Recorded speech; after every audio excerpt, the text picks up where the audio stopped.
जी sir, मेरा आपसे एक सवाल है कि आपका ताल्लुक जैसा कि तहरीक इंसाफ से है, तो आपको खान साहब ने पीटीआई का टिकट क्यों नहीं दिया? मैडम बेसिकली बात ये थी कि मैं तहरीक इंसाफ में इसलिए शामिल हुआ 2011 में जी जी। कि मुझे याद है कि 85 में इमरान खान साहब कोई निजी शादी में यहाँ सियालकोट तशरीफ़ लाए। जी तो एक घंटा मेरे साथ बैठे रहे, तो मुझे उन्होंने कन्विंस किया कि भाई आप हम एक पाकिस्तान को सही रास्ते पे चलाना चाहते हैं और इसकी तरक्की चाहते हैं और आप हमारा साथ दें। तो मेरे ज़हन में वो चीज़ें चल रही थी, लेकिन वो 2011 में फिर मैंने जो है वो इमरान खान के हाथ बैत की और हम शामिल हुए, ये जी समझ के कि ये एक स्पोर्ट्समैन है जी और ये एक दिलेर आदमी है और ये मुल्क को आगे लेके चलेगा और हमें पूरी उम्मीद है। और उनसे हमें कोई गिला नहीं है इस लिहाज से कि वो जिस लेवल की उनका बिज़ी शेड्यूल होता है सारे मामला, जी लेकिन जो है ना, मैं ज़िला नाज़िम था तो हमारी 122 यूनियन काउंसिल्स थी। मुझे 122 यूनियन काउंसिल में 15-20 ऐसे लोगों का ज़रूर पता होता था और मैं टेलीफोन पे जब भी कोई मशवरा करना होता था तो हर यूनियन काउंसिल से करके तो उनके मुताबिक मामला को चलाता था। तो पूरे मुल्क के अंदर 100 जो है वो 8 या पता नहीं ज़िले थोड़े बढ़ गए होंगे। जी तो जी मेरा ये ख्याल है कि इमरान खान को भी ये तरीका इस्तेमाल करना चाहिए था कि 15-20 लोग वो जो वो समझता है कि ये पैसे वाले सिर्फ नहीं हैं, कोई दिमाग भी इनका है, कोई मुल्क की भी सोच इनके अंदर है, जी कोई इनके विजन भी है, उन लोगों को उन लोगों से उसका ताल्लुक़ होना चाहिए था ताकि वो नेशनल वाइड एक चीज़ को जो है वो बेहतर अंदाज में इंडिविजुअल इमरान खान ने बहुत मेहनत की है और बड़ा अनथक आदमी है, जी जी इसमें कोई शक नहीं कि आज अवाम उसके साथ है। सिर्फ ये कि वो इस मुल्क को ग़ुलामी से आज़ाद कराना चाहता है और वो चाहता है कि इंडिपेंडेंटली इस मुल्क को, इतना बड़ा इतना ज़बरदस्त जियोग्राफिकली ये मुल्क है, इतना बड़ा ये मुल्क है, छठा दुनिया का बिगेस्ट कंट्री है जहाँ एग्रीकल्चर, जहाँ फिर ये है कि जियोग्राफिकली आपके ना ऊपर से कोई गुजर सकता है ना आपके अंदर से जी कोई जी रास्ता ले सकता है।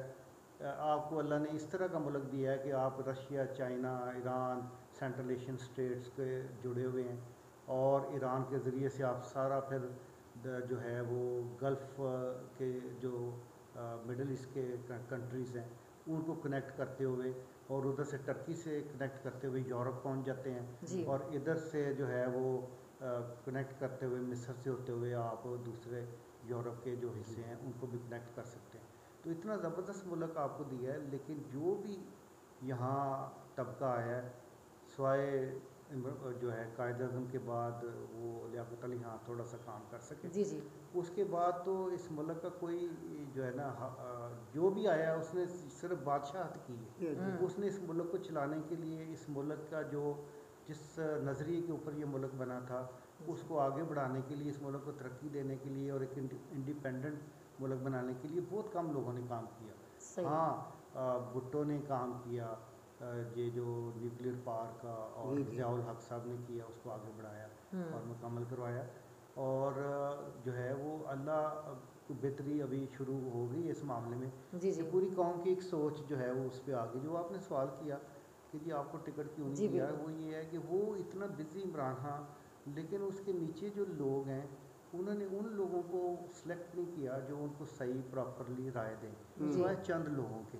तो इसलिए ये मामला आया, ये मेरा सही अकेले का मामला नहीं, बहुत सारे और पाकिस्तान में ऐसे लोग थे जो कि विजनरी थे, लेकिन वो किसी जगह पे जाके हाथ बांध के खड़े नहीं हो सकते तो ना पैसा दे सकते। जी जी और अगर पैसा ही इस मुल्क में सियासत पैसे नहीं करनी है तो फिर चाहिए कि स्मगलर्स को टिकट जी जी दें, फिर चाहिए कि लैंड माफिया को टिकट दें। और इमरान खान ने तजर्बा करके देख लिया है, अलीम खान की सूरत में और जहांगीर तरीन की सूरत में बड़ा माशाल्लाह तजर्बा करके सही देख लिया है। और अगर आज भी आंखें ना खुलें तो ये फिर मुश्किल होगा।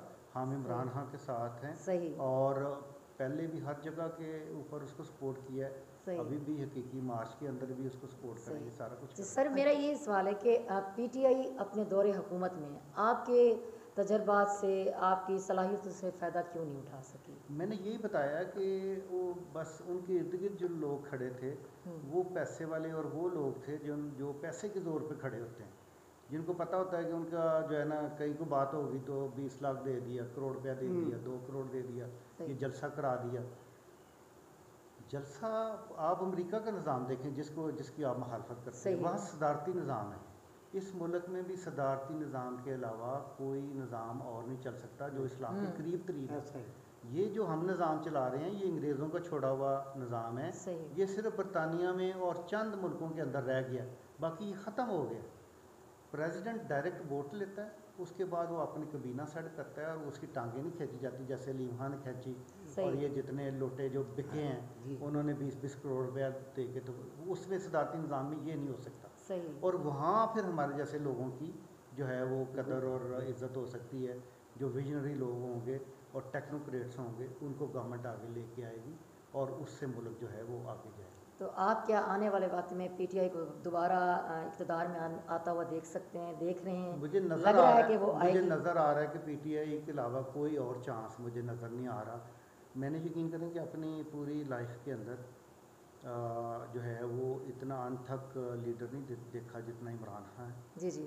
और यही उसकी जो ऑनेस्टी है ना काम करने के अंदर और मुल्क के लिए, उसका ज़ाती मफाद कोई नहीं। बाकी मैंने देखा कि हर जो पॉलिटिशियन आया ना या हर गवर्नमेंट जो आई है ना उसका एक अपना ज़ाती एजेंडा होता था। जी जी। और मैंने ये देखा कि सियालकोट का जो है जलसा था 14 मई को, तो वो गवर्नमेंट ने उसको रात को उखाड़ दिया जी। 3 घंटे के अंदर दूसरी जगह पे हमने उसका सारा इंतज़ाम किया और सिर्फ व्हाट्सएप के ऊपर मैसेज किया कि ये वेन्यू चेंज हुआ जी। तो आवाम खुद आई हैं, कभी हमने पैसे नहीं दिए कि ये बसें लाने के पैसे हैं, ये खाने के पैसे हैं, लोग खुद आते हैं। ये मैं अपनी मदद आपके एज ए पॉलिटिशियन आपको कहता हूँ जी कि किसी को कहना नहीं पड़ता। इमरान खान की सूरत में लोगों ने अब ये देख लिया कि ये एक बंदा है जो कि दुनिया पूरी के अंदर खड़ा हो सकता है।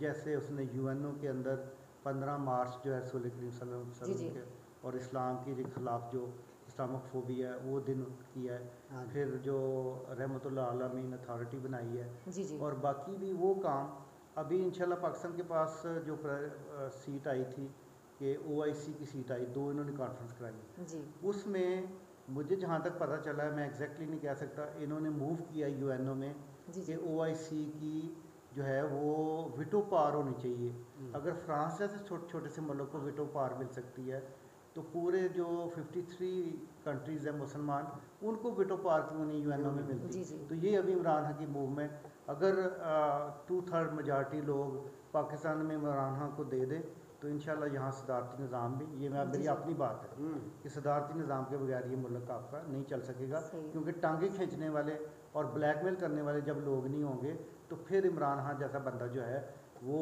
सही पॉलिसीज़ को लेके आगे चलेगा जी जी। और इस मुल्क में इतनी कैपेसिटी है, 64% यंग लोग हैं जो किसी के पास नहीं, या अफ़गानिस्तान है या पाकिस्तान है जिनके पास इतने लोग हैं नौजवान। और हमें एग्रीकल्चर के अंदर, IT सर्विसेज के अंदर दूसरे बेशुमार बिजनेस हैं जो हम आगे लेके चल सकते हैं। स्ट्रेटजिकली चाइना, रशिया, ईरान और ये सारा जो रीजन है वो पाकिस्तान के बगैर नहीं चल सकता। और अगर पाकिस्तान अपना सही पॉलिसीज़ को रखे तो हर बंदा यहाँ आने को तैयार है और CPEC को आगे बढ़ाने को तैयार है। अच्छा सर, मेरा एक और सवाल है आपसे कि सियालकोट की जितनी एक्सपोर्टर ये बिरादरी है कि ये क्या अपना बिजली बनाने का इरादा रखती है? क्योंकि यहाँ पे फैक्ट्री एरियाज़ हैं, मालकान को काफ़ी नुकसान उठाना पड़ रहा है लोड शेडिंग की वजह से। तो क्या आप लोग अपना कोई इरादा रखते हैं कि अपना कोई निज़ाम लाया जाए? देखें, जहाँ तक बिजली और ये इलेक्ट्रिसिटी का इशू है जी जी, तो मैं ओवरऑल पूरे मुल्क की बात करूँगा कि सबसे पहले हाइड्रो पावर जिसमें डैम्स है, पानी के ज़रिए से बिजली बनाना, वो बहुत सबसे सस्ती तरीन बिजली वो है। और लकीली अभी भी हमारे पास डैम बनाने की और हाइड्रो के ज़रिए से बिजली प्रोड्यूस करने की मौके हैं। अगर हमने डिले किया तो वो मज़ीद ख़राब होते जाएंगे। तो दूसरा ये है कि सोलर एनर्जी है। तो उसके बाद कि आप सूरज की इतना, पाकिस्तान में आपको पता सारा सर्दियों में भी सूरज इस लेवल क्या होता है कि आप सोलर से, मैंने अपने घर पे लगाया हुआ है, मेरा तकरीबन 0 बिल है पूरा साल। पहले ये लाख रुपया बिल आता था। तो मैं ये मैसेज भी देना चाहता हूँ, मतलब ये निज़ाम आप लोग लाना चाहते हैं? मैं ये मैसेज देना चाहता हूँ कि ये सोलर एनर्जी के ऊपर बिल्कुल 0 ड्यूटी होनी चाहिए जो अभी गवर्नमेंट ने कर दी है। इमरान खान ने भी पहले की रखी। और बैंक्स को कहना चाहिए कि हर घर जो है जो ये चाहता है कि अपने ऊपर बिजली लगवाना, ये सोलर पैनल लगवाना या फैक्ट्रीज पैनल लगवानी, उनको इंसेंटिव दिए जाएं और लोन दिया जाए कि वो पे बैक करके तो सारा जो कर दे, जैसे हाउस स्कीमें हैं, जी इस तरह जी सोलर की भी इन्होंने शुरू की है, जी जी उसको बढ़ाएंगे। तो जब आपका हाइड्रो जो सस्ती तरीन बिजली है, और जब लोग अपने घरों में अपनी फैक्ट्रियों में सोलर से बिजली प्रोड्यूस करना शुरू कर देते तो आपका लोड कम हो जाएगा। सही उसके बाद फिर आप विंड विंड मिल के ऊपर जाएं, जो कि विंड के साथ चलती हैं, लेकिन वो इनिशियल उसकी कॉस्ट ज़्यादा होती है, लेकिन बाद में वो मुफ्त होती है। तो वो जितने कोस्टल एरिया जो समुद्र के सही साथ साथ हैं या पहाड़ी इलाके, उनमें वो लग सकती हैं। सही ये 3 तरीके हैं। जो थर्मल है वो बिल्कुल नहीं करना चाहिए। वो पिछली गवर्नमेंटों ने, नून लीग की गवर्नमेंट ने बहुत, पीपल्स पार्टी ने पहले तबाही की, जो आज आपके रेट जो है वो जी जी 30-35 रुपये पर यूनिट चला गया। बेनज़ीर की गवर्नमेंट के ज़माने के अंदर बहुत एक्सपेंसिव हमने थर्मल प्लांट्स लगाए। राजा उसके बाद परवेज अशरफ उसके बाद नून लीग आई, इन्होंने भी कोयले के प्लांट, आपको पता है कि कोयला कितना खतरनाक है। जी पूरी दुनिया के अंदर कोयले के प्लांट बंद हो रहे हैं। ये इन्वायरमेंट के ख़िलाफ़ है कि आप जो है कोयले के प्लांट लगाएं, उससे सही पोल्यूशन बहुत ज़्यादा बढ़ता है। तो ये जो ख़त्म हुए हुए, जो ज़ाया हुए हुए प्लांट से, चाइना से, दूसरी जगहों से, ये नून लीग की गवर्नमेंट ने जो है तब लगवाए, जी जी और उससे बिजली कम प्रोड्यूस हुई, लेकिन Pollution पोल्यूशन जो है ज़्यादा वो बेशुमार जो बढ़ा। जी और रेट जो है आपका 35 रुपये 30 रुपये तक, 32 रुपये तक आ गया। हमने तो सोलर एनर्जी जो है वो सबसे ज़्यादा ज़रूरी है हाइड्रो के साथ। सही हमने ये सुना है कि आपके बारे में कि आपने तकरीबन 83 विलेज हैं जहाँ पे आपने बिजली बिल्कुल नहीं थी, और आपके दौर में आपने वो 83 विलेज में बिजली फराहम की। जो ज़िला सियालकोट है वही समझा जाता है कि यहाँ बड़ा जो है ना माशाल्लाह बिजनेस भी है और तरक्की जी जी याफ्ता है, लेकिन क्योंकि गवर्नमेंट ने, जैसे मैंने बताया कि कोई हेल्प आउट नहीं किया था। जब मैं ज़िला नाज़िम बना तो वज़ीराबाद रोड जो कि पूरे जो है इस्लामाबाद तक मिलाती है जीटी जी रोड के, वो आप समझे कि सिंगल रोड थी, जी हाँ, सही जी और डस्का रोड भी को बहुत छोटी सी। तो इसी तरीके से इमनाबाद रोड, ये 3 जगह थी जहाँ से हम दूसरे शहरों के साथ कनेक्ट होते थे। जी मैंने ये किया कि तमाम जो है वो जो है रोड्स का नेटवर्क जो है बनाया, वाह। और डबल जो है सड़कें ये बनवाई। वाह सियालकोट वज़ीराबाद रोड भी डबल कराई, सियालकोट गुजरांवाला मेरे ज़माने के बाद बनी, लेकिन मंजूरी तब की कराई, और एमनाबाद रोड हमने। तो मतलब इतनी लेट आने बिजली अच्छा वहाँ पे अच्छा, आने की क्या हाँ जी वजह जी, थी? तो आगे मैं बिजली की बात करता हूँ। तो वो 63 या 64 विलेजेस से जी जी जहाँ बिजली नहीं पहुँची हुई थी। तो मैं तो हैरान एज ज़िला नाज़िम हुआ जी जी कि भाई इस दौर दौर में में बिजली जहाँ नहीं हुआ। बिजली नहीं होगी वहाँ क्या ज़राअत होगी, बिल्कुल। वहाँ क्या लोगों की एजुकेशन होगी, ही। और वो क्या पढ़ेंगे और किस तरह करेंगे। तो मैंने ये फ़ैसला किया कि हालांकि ये ज़िला नाज़िम के अंडर नहीं आता था, ये फेडरल अदारा है। सही तो मैंने गवर्नर पंजाब उस वक्त के जनरल खालिद मकबूल, उन्होंने मुझे बहुत हेल्प आउट किया, सही और उन्होंने कहा कि मियाँ साहब हम आपके साथ हैं तो करें। हमारे एक ब्रिगेडियर मुश्ताक थे सियालकोट से ही, वो गैपको के चेयरमैन लगे। तो उनको मैंने कहा कि आपकी जो यूज्ड ट्रांसफार्मर, या होता है ना कि एक ने 50 का लगाना है तो वो 25 का लगा हुआ था, तो वो वापस स्टोर में आ जाता है। सही तो वो हमने कहा कि वो हमें कुछ सस्ता करके दें। तो हमने फिर भी 30 करोड़ के करीब, मुझे याद नहीं, रुपया लगा के, तो उस वक्त हमने सारे विलेजेस के अंदर 100% आज अल्लाह के फजल से, बल्कि जो डेरे भी हैं वहाँ भी बिजली हमने पहुँचा दी। और उसके बाद हमने ये किया कि जो है ना कम्युनिकेशन की जैसे बात हो रही थी, जी जी तभी हमारा बजवात एक इलाका है जो बड़ा मशहूर है। सबसे ज़्यादा गंदम पंजाब की यहाँ प्रोड्यूस होती थी पहले, वाह और ये वो इलाका था कि जब जंग होती है तो ये बिल्कुल बॉर्डर लाइन के बिल्कुल ऊपर साथ ही है। है, LOC के ऊपर है। हम्म तो ये तवी और चनाब, दो इससे पीछे से 2 दरिया आते हैं जो आगे चनाब बनाते हैं। जी जी एक मुनव्वर तवी है और एक तवी है। जी तो वो ये दरमियान में सारा आइलैंड के तरह का है, और ये तकरीबन 84-85 विलेजेस हैं, जी जी और इनको बिजली भी बहुत सारी जगहों पे चाहिए थी, लेकिन इनका रास्ता ही कोई नहीं था तवी के ऊपर। जब सैलाब आ जाता था तो 4 माह ये सारे गांव कट जाते थे। कोई एमरजेंसी में हॉस्पिटल में नहीं पहुंच सकता था, कोई खातून नहीं पहुंच सकती थी जो कि उस जच्चा कंडीशन में बच्चा जच्चा बच्चा की कंडीशन जी। में होती थी, वो नहीं पहुंच सकती थी। कोई एमरजेंसी हार्ट अटैक हो गया, कुछ हो गया, कोई बंदा नहीं हुई, इतनी ज़्यादा मौत थी। तो मैंने सबसे पहले जो ऐलान किया जब ज़िला नाज़िम बना कि मैं ये बजवात का पुल बनाऊंगा, लेकिन मुझे टेक्निकली नहीं पता था कि ये तो GHQ के अंडर आता है और आर्मी इसकी इजाज़त देती है। जी जी और अल्लाह जज़ा दे जनरल मुशर्रफ को और जनरल कादर बलोच उस वक्त कोर जी। कमांडर थे। मैंने उनको कहा कि मैंने तो लोगों से वादा किया है, सही। या मैं इस्तीफ़ा दे दूंगा या मुझे आप इजाज़त लेके दें। वाह तो वो जनरल कादर बलोच ने फिर जनरल मुशर्रफ को कहा और वहाँ GHQ से हमने इजाज़त ली और हमने तभी का ब्रिज बनाया। और मुशर्रफ साहब को मैंने कहा कि ये तो हमें अटैक इधर से करना चाहिए, हम जम्मू काट सकते हैं हाँ। और आप इसके ऊपर ब्रिज भी बना रहे। हाँ। तो उन्होंने कहा कि मियाँ साहब आपने बड़ी टेक्निकल बात की है और हम आपको इजाज़त देते हैं।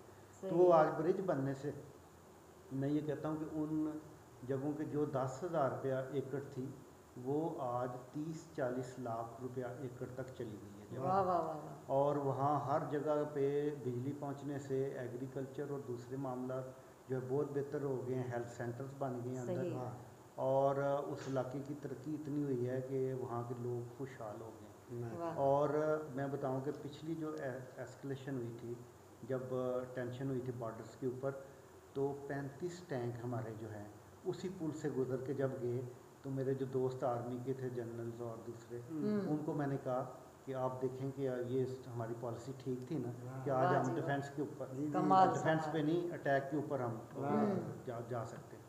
तो ये जो है वो उसकी वजह से इस मुल्क को भी बेनिफिट हुआ। जी, तभी जी। का जो ब्रिज बना उसमें भी जिन दोस्तों ने अमीर सैन साहब उस वक्त स्पीकर थे, उन्होंने भी उसमें सपोर्ट की और ये हमने जो है ब्रिज ये बनाया। मेरी आदत है कि मैं कोई भी मुखालफ भी हो तो जो जिसने पार्टिसिपेट किया हो या साथ दिया उसका नाम ज़रूर लेता हूँ। अच्छी अमीर बात है, सैन अच्छी साहब बात ने है। As a speaker cum assembly हमें बहुत सपोर्ट किया जी और जी उसको हमने मुकम्मल करवाया। वाह जी वाह माशाल्लाह। माशाल्लाह आपसे मिलकर बहुत खुशी हुई।